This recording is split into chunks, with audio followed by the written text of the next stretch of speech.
జై శ్రీరామ్. అందరికీ నమస్కారం. ఈరోజు మంచి మాటలు ఏమిటంటే, మనం ఈరోజు అమావాస్య, లక్ష్మీదేవికి గౌరీదేవికి ఇష్టమైన తిథి. అలాగే పితృదేవతలు కూడా తలుచుకుంటే మంచిదని చెప్తున్నాను కదా. ఇవాళ మా పితృదేవతలు తలుచుకుంటే వీడియోలోకి వెళ్ళిపోదాం. ఇదేమిటంటే, నేను మన విద్యా విధానం మీద ఒక వీడియో చేశాను. అలాగే ఇప్పుడు విద్యా విధానాలు ఎలా ఉన్నాయంటే, ఒక రైతు ఉన్నాడు అనుకోండి. ఆ రైతు ఏం చేస్తున్నాడు?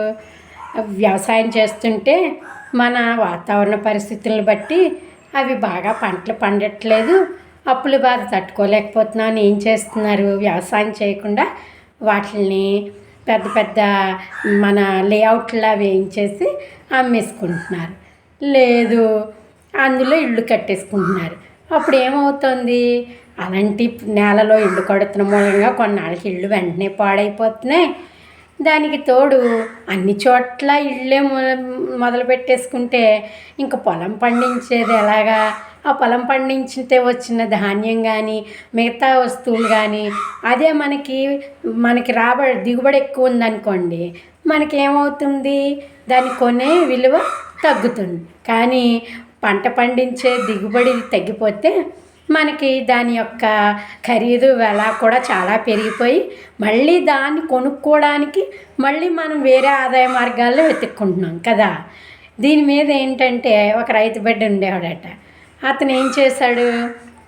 అయ్యో, నేను వ్యవసాయం చేస్తుంటే కలిసి రావట్లేదు, మా అబ్బాయిని మంచి ఉద్యోగస్తుని చేయాలంటే మంచి చదువు చదివించాలని తనకున్న ఎకరాలన్నీ అమ్మి పిల్లాడికి చదువు చెప్పించాడట. ఈ ఆధునిక యుగంలో పోటీ రాజ్యంలో ఈ సాఫ్ట్వేర్ ఉద్యోగాలు అవి ఏమవుతున్నాయి? అతనికి ఉన్న ఐక్యూకి అవి అతనికి 20,000 ఉద్యోగం వచ్చింది అనుకుందాం. అప్పుడు ఏమవుతుంది? అతను ఆ 20,000ని ఎన్నాళ్ళు సంపాదించి దాస్తే మళ్ళీ ఎకరం పొలం కొనగలడు? అది ఇప్పుడు ఒక ప్రశ్నార్థకం కదా. అందుకని ఇప్పుడు ఏం జరుగుతుందన్నమాట, కొన్ని చోట్ల వింటున్నాం ఈ మధ్యన. కొంతమంది యువతులు కానీ మళ్ళీ వాళ్ళు పెద్ద పెద్ద లక్షల్లో సాఫ్ట్వేర్ ఉద్యోగాలని వదిలేసి వాళ్ళు వ్యవసాయం వైపు, పాల ఉత్పత్తుల వైపు, అన్ని రకాల ఇంటి దగ్గర తయారు చేసే పచ్చళ్ళు కానీ ఇలా అన్ని రకాలు మొదలుపెట్టి ఇంటి నుంచే చాలా ఆదాయం సంపాదిస్తున్నారు. ఇలాగే ముందుకు వెళ్ళాలి. మళ్ళీ చూసారా, మనకి చక్రం తిరిగి వస్తుంది అంటారు కదా, కిందది పైకి వస్తుందని. ఇది వరకు రకరకాల ఉత్పత్తులు అవి చేసి అంత దిగుబడి ఉంటే మిగతా ఉద్యోగాలు చేయడం అలా కాకుండా ఈ వృత్తుల మీద ఉంటే అప్పుడు బాగుండేది. అలాగే ఇప్పుడు ఏమవుతుంది?